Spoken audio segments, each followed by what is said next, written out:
fundamentals of broadcasting and wireless anything, and particularly when we talk about Wi-Fi, there's some basics we have to get comfortable with.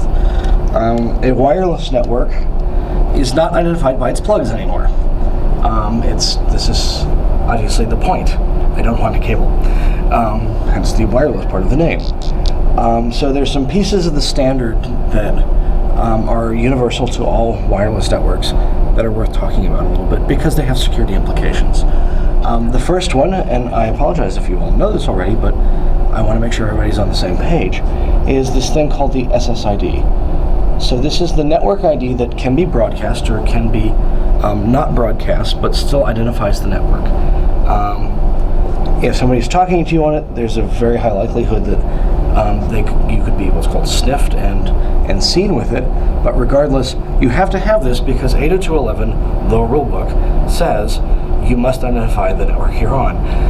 And so this is the identifier for a network. And this is actually kind of a big idea. It is meant to be, or at least in practice I should say, it's usually human readable because somebody might need to type it. In fact, to join the network, they probably are going to have to type it or at least click on it. And this brings us to pitfall and peril number one with wireless security that's not directly related to the hardware itself. There are no rules on what SSID you use. If you live in an apartment building, you can see this. You'll see such clever and amusing names as I'm Under the Bed. Presumably someone who stashes their wireless access point in the bedroom, tucked under the mattress. You'll see ones that are generic, like 213 Main, that refer to the address of the building. You'll see all manner of things, and those are because they're usually domestic and in people's residences, might be kind of stable. You get used to seeing them.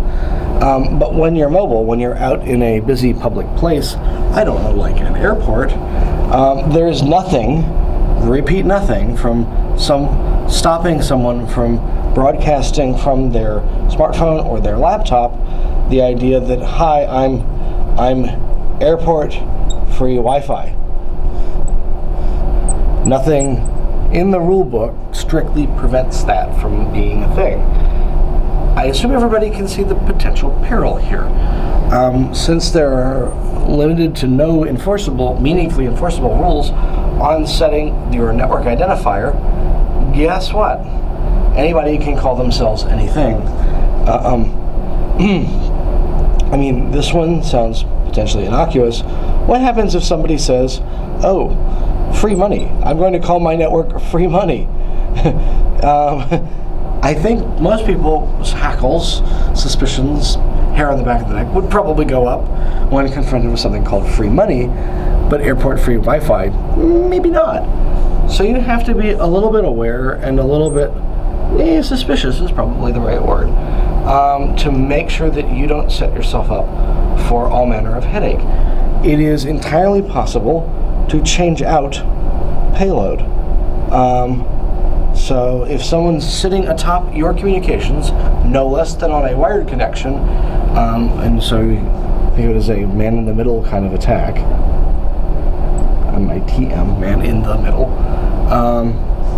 they could swap out, I don't know, you talking to Amazon in a secure way, flip-flop some cryptographic material on the payload, and at least for a little bit, pretend to be Amazon, who, I don't know, we give like our credit card numbers, especially when, we're flying home for Thanksgiving and we've just remembered that we've forgotten the Christmas shopping season, and it's time to get the gifts ordered. I've never done that. I know people who've been in that kind of a pinch, and you're hoping at that point when you've actually picked the right wireless network. Obviously, this is a point where you do apply your common sense. If you see signs saying the airport Wi-Fi is X dollars an hour, probably you don't pick this one. But you have to be aware. Those accustomed to Department of Defense lingo might be familiar with this useful phrase, situational awareness, meaning know where you are and know what's realistic, know what's going on around you. This is a thing. We do not want you or anybody else to be sitting there going, I'm going to buy that shirt for Cousin Joe and that tabletop thing for Aunt May, and then discover, oh wait, I wasn't shopping with Amazon at all. My credit card information was on its way to somewhere interesting where there's no extradition treaty with my home country. So this is a thing. This is an awareness thing. It's also an unfortunate reality of the nature of this idea of broadcast. By the time somebody catches up with airport-free Wi-Fi that's not that, it may be too late. They may have already compromised somebody's personal identifiable information, their financial records, something like that. And obviously, you're going to see more of this in high-traffic areas, just as a thing. So keep that in mind. I don't have a good solution for you.